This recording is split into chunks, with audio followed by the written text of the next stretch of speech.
Hello my dear students. तो आज हम लोग हिस्टोरिकल डेवलपमेंट के बारे में पढ़ेंगे। सीएचएन के अंदर जो भी हिस्टोरिकल डेवलपमेंट हुआ है before and after independence of India, उसके बारे में अपन डिस्कस करते हैं। अलग अलग डिस्कस करेंगे कि इंडिपेंडेंस एरा से पहले क्या डेवलपमेंट हुई थी और उसके बाद क्या डेवलपमेंट हुई थी। इसके पहले वीडियो में हम लोगों ने कम्युनिटी हेल्थ नर्सिंग के इंट्रोडक्शन, डेफिनेशन, इसके कंसेप्ट्स क्या क्या होते हैं, फिलॉसफी क्या होती है, एम्स क्या होते हैं, ऑब्जेक्टिव्स कौन कौन सी होती है सीएचएन की, देन स्कोप्स क्या क्या होती हैं, देन प्रिंसिपल क्या होती है, इसके बारे में हम लोगों ने देखा था। अगर आप लोग उस वीडियो को नहीं देखे होंगे तो जाकर देख सकते हैं। तो आइए आज हम लोग हिस्टोरिकल डेवलपमेंट देखते हैं कि सीएचएन का हिस्टोरिकल डेवलपमेंट कैसे कैसे हुआ था। तो बिफोर इंडिपेंडेंस ऑफ इंडिया बात करें तो 2 टाइप्स के हुए थे, in the world and in the India. In the world के बात करें तो अर्ली होम नर्सिंग हुई थी, अर्ली होम केयर नर्सिंग थी before mid 18th century, then district nursing services from mid 18th to 19th, then third थी public health nursing जो कि 19,000 टू 1970 थी। उसके बाद ये 1900 से 1970 तक चली थी। उसके बाद हो गया कि कम्युनिटी हेल्थ नर्सिंग थी जो कि 1970 टू 8 ऑन प्रेजेंट, यानी कि 1970 से लेकर अभी तक चल रही है। तो देन अपन इंडिया में देखेंगे कि इंडिया के अंदर कैसे कैसे डेवलपमेंट हुई थी। तो इसमें भी अलग अलग थे। फर्स्ट थे एंशिएंट पीरियड जो कि बिफोर 1400 से पहले की बात है।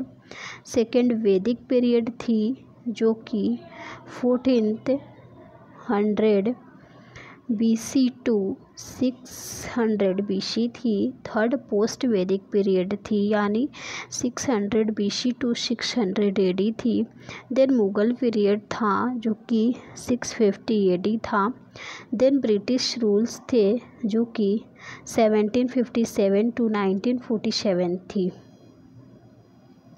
तो इस टाइम पे भी अलग अलग डेवलपमेंट हुए थे एंड इसमें The Hippocrates corpus was an early attempt to think about disease as not the punishment from the god, but it is an imbalance between man and environment. Hippocrates corpus जो थे उन्होंने बोला था कि जो भी इन्वायरमेंट एंड मैन के बीच में जो इम्बैलेंस हो रहा है, ये क्या है, ये मतलब गॉड के द्वारा पनिशमेंट नहीं है बल्कि ये एक डिजीज़ है। By considering the possibility that disease was associated with environmental factor imbalance, indirectly pattern or not maintaining personal behavior and lifestyle pattern, यानी कि जो भी वुमेन हैं, जो भी उनकी पर्सनल बिहेवियर है, जो भी लाइफ स्टाइल पैटर्न है, अगर वो प्रॉपर मेंटेन नहीं कर रहे हैं, उनकी जो डाइटरी पैटर्न है, उनकी जो लाइफ स्टाइल है, अगर वो पैटर्न जो है वो इम्बैलेंस है तो उनके अंदर डिजीज होने के चांसेस ज़्यादा हो जाते हैं। इन 1347 Europe experience multiple waves of bubonic plague epidemic that lasted until the late 1700.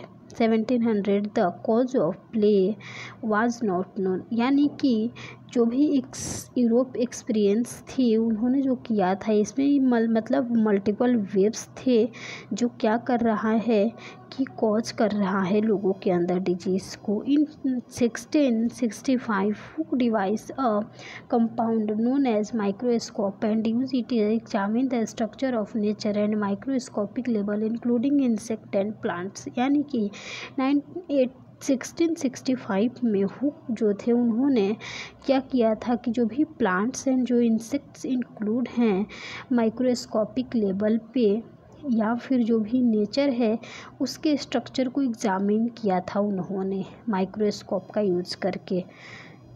Then 1754 scurvy occur due to deficiency of vitamin C. Then James Lind, a Scottish naval surgeon, suspected that citrus fruit could prevent, यानी कि जो भी scurvy थी, scurvy जो है ये क्या कर रहा है due to deficiency of vitamin C, ये क्या कर रहा है कि लोगों के अंदर जो भी सर्जन सस्पेक्टेड है वो स्कॉटिश वगैरह को कॉज कर रहा है।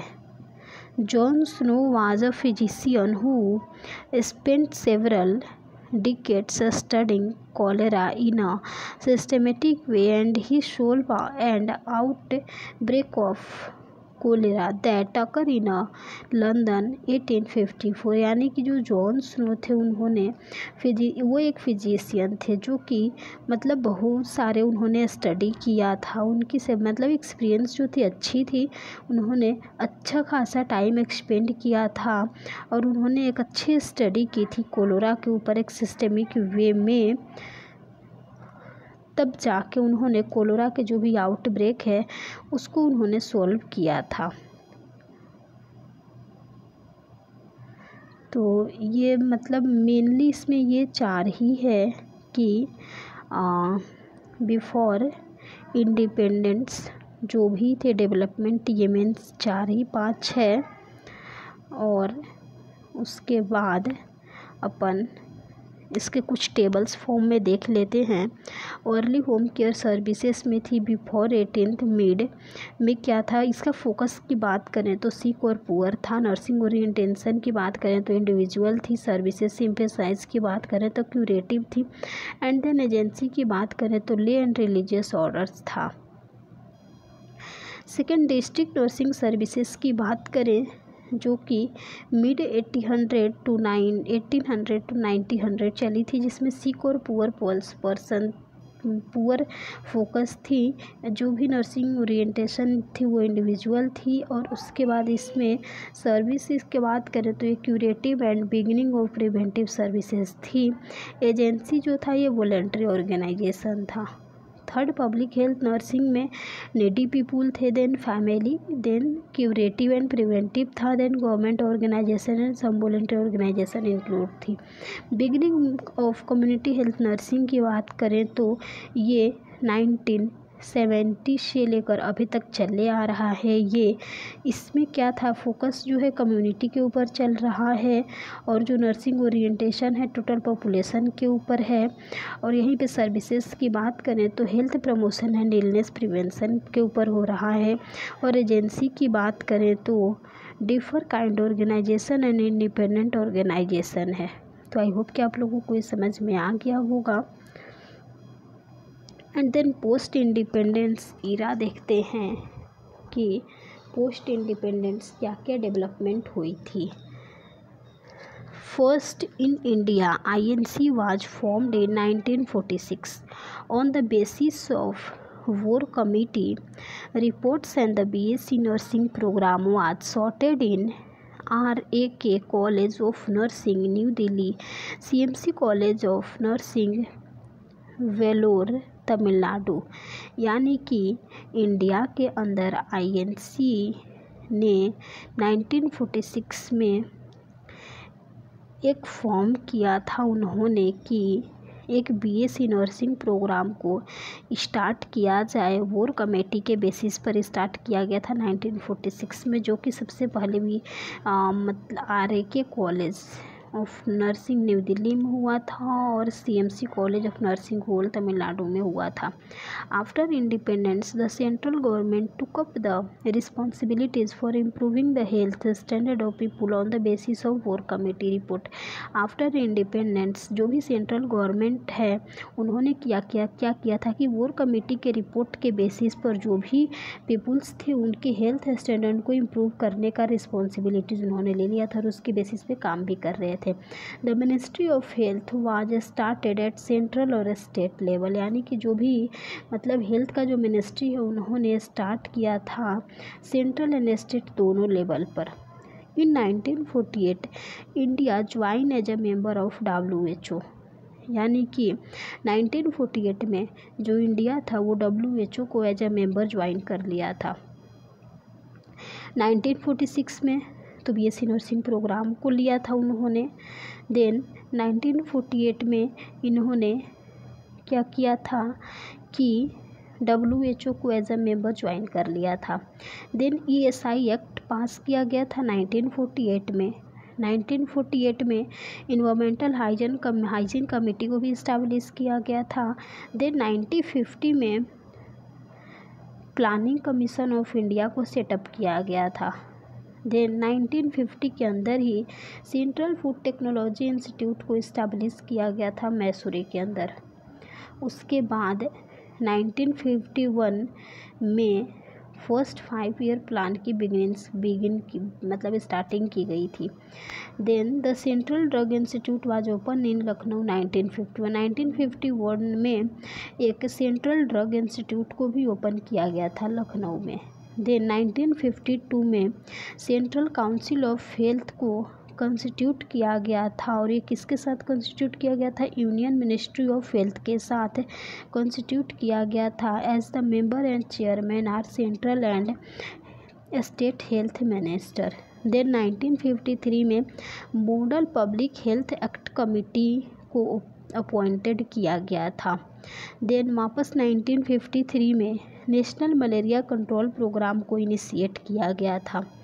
देन 1953 में ही नेशनल स्मॉल पॉक्स जो इरेडिकेशन प्रोग्राम को स्टार्ट किया गया था। उसके बाद 1954 में सेंट्रल सोशल वेलफेयर बोर्ड को सेटअप किया गया था। देन 1954 में national water supply and sanitation scheme को इनॉर्गेटेड किया गया था। Then national leprosy control programme भी स्टार्ट किया गया था। उसके बाद फूड एडल्ट्रेशन एक्ट को 1954 में पास किया गया था। उसके बाद 1955 की बात करें 1955 की तो नेशनल फाइलेरिया कंट्रोल प्रोग्राम को स्टार्ट किया गया था और central research centre and central leprosy training centre को भी इस्टेब्लिश किया गया था तमिलनाडु के अंदर। देन 1978 में देखें तो EPI जिसका मतलब होता है एक्सपांडेड प्रोग्राम ऑफ इम्यूनाइजेशन को इंट्रोड्यूस किया गया था आफ्टर स्मॉल पॉक्स इरिडिकेशन। इसमें इंक्लूड थे BCG, DPT, OPD, OPV limited to urban areas. Then 1985 में UPI जिसका फुल फॉर्म होता है यूनिवर्सल प्रोग्राम ऑफ इम्यूनाइजेशन, इसको इंट्रोड्यूस करवाया गया था with additionals of measles and entire country. जो भी इंटायर कंट्री थी उसमें और मिजल्स के साथ मतलब किया गया था, इसे मिजल्स ऐड कर दिया गया था। तो आई होप कि आप लोगों को समझ में आ गया होगा कि जो भी कम्युनिटी हेल्थ नर्सिंग है उसका डेवलपमेंट, जो भी हिस्टोरिकल डेवलपमेंट है वो कैसे कैसे हुआ था बिफोर एंड आफ्टर इंडिपेंडेंस, तो देख लीजिएगा। बट फिर भी कोई डाउट हो तो वो तो आप लोग कमेंट बॉक्स में कमेंट कर सकते हैं। और अगर आप लोग मेरे चैनल पर नए हैं तो चैनल को सब्सक्राइब कीजिए, अपने दोस्तों में शेयर करिए। Thank you so much my dear students.